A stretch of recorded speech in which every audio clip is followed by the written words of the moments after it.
This is the Kinze Harvest Commander 1050 grain cart.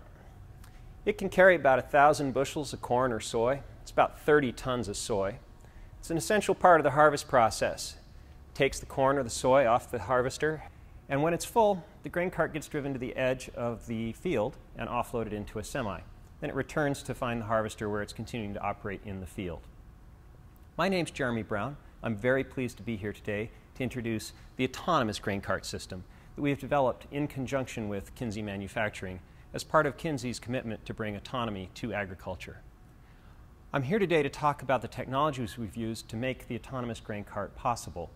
I'm going to talk a little bit about the components we've added to the tractor and the wagon, and then I'll talk about the software techniques we've used to make it fully autonomous. Let's begin by taking a look at what's inside the tractor cabin. Inside the cabin, we've added essentially a small pile of electronics, which is nicely packaged inside this box. As you can see, it doesn't interfere with the driver's seat or the jump seat or the steering wheel or any of the things you need to operate the tractor normally. The primary thing in here is, of course, a small industrial embedded, rugged, heat-sinked, shock-mounted computer. This is the heart of the system. It's where all our software runs, and I'll talk about the software a bit more later. In addition, there's the electronics that allows the computer to actually drive the tractor, to monitor the tractor, speed, and so on, and also to talk the electronic scale in the grain cart to know when the grain cart itself is full. In addition to that, there's an inertial measurement unit inside. An inertial measurement unit allows the system to know which direction is down, so that you know when you're going uphill, downhill, or in danger of tilting. It also notifies the system about when it is speeding up, slowing down, and turning. It's kind of an inner ear for the system. Finally, the other pieces we have are both a short-range wireless network and a long-range cellular network. And these allow the operator to stay in contact with the vehicle both at short range and at long range. Now let's take a look at some of the components that we've put on the roof. The most important component on the roof is the GPS antenna, this white box. It's an RTK GPS, and RTK is a corrective signal that, combined with a standard GPS, allows you to localize yourself to within 2 to 4 centimeters on the Earth's surface.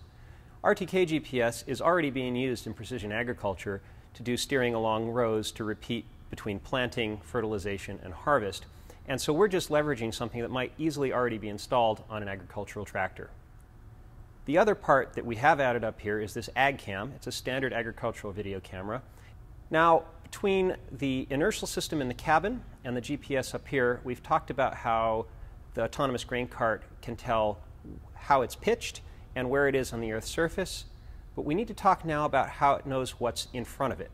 For that, let's take a look at what's on the front of the system. We've added only 3 components to the front of this stock tractor. At the top, we've got another AgCam, similar to the one on the roof. Underneath the AgCam, we have a standard automotive radar. And this is the kind of radar that's used in modern adaptive cruise control systems, the kind that will automatically slow the car down before you rear-end the guy in front of you. These are cheap, rugged, and extremely reliable. They're very good at detecting not only metal objects like cars, trailers, pickups, but also at detecting things with a high water content, such as livestock or even people if they happen to be in the field. So this is an excellent safety device for detecting certain kinds of obstacles. What the radar doesn't get, the third sensor does. Underneath the radar, we have a LiDAR. The LiDAR picks up the things that the radar isn't necessarily as good at seeing because they don't have a lot of metal or a lot of water in them. The LiDAR uses a laser beam scanned across horizontally to detect the range to any obstacles that might be present, and that'll pick up a plastic standpipe or a dry wooden fence post. One of the things which is interesting about our software is that it can distinguish from the LiDAR returns the difference between a plastic standpipe, which shouldn't be hit, and something like a tuft of grass or a single stalk of corn, which it's okay for the system to pass over.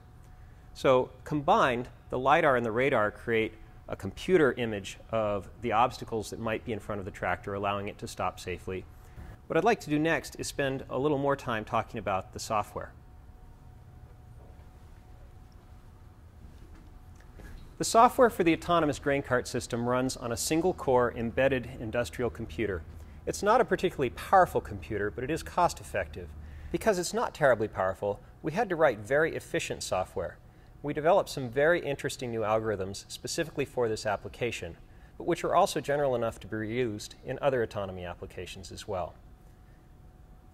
I want to thank the people at Kinze for involving us in the autonomous grain cart project. It's been very exciting to work with them, and we're looking forward to continuing to work with them as they push autonomy further into the row crop agriculture market. Finally, I want to thank you for joining me for this tour of the autonomous grain cart system.